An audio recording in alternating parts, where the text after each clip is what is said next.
The first issue is this. Midway Airport here is one of the best airports in America. I use it a lot as I use O'Hare.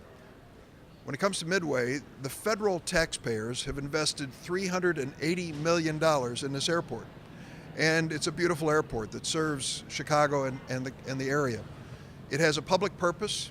The money was raised from taxpayers across the United States and invested in Midway, and I think it was a good investment.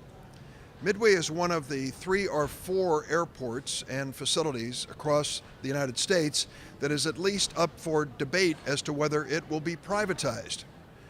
There'll be a decision at the end of July as to whether to go forward with the privatization study.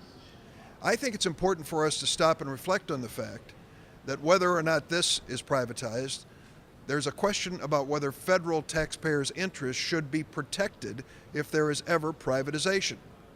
Specifically, if we're going to make multi-million-dollar investments in public facilities to serve the public, shouldn't the federal taxpayers be protected if the decision's made to privatize those facilities? I'm not going to rule out privatization as a possibility, but let's do it with our eyes open. Let's understand, if we're going to privatize, what it truly costs federal taxpayers and taxpayers across America. Let's ask some hard questions about whether the public interest will be protected. Let's find out what happens to the workers if there's privatization, and their pensions, and the promises that we made to them. These are critically important questions which are being asked more and more by state and local governments facing budgetary problems. I'm introducing legislation in Washington, and here's what it says. If the federal government has invested more than $25 million in a facility, and the decision is being made to privatize it, we have an interest in that discussion. We want to be at the table. We'll depreciate our investment to what it's worth today, but when we talk about money coming in from privatization, we want to be party to it.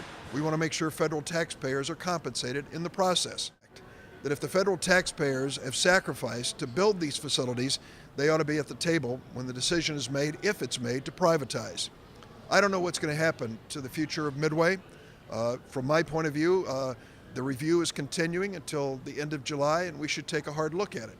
I've had no signals from the Emanuel administration or anyone in the state that there's any serious consideration of privatization.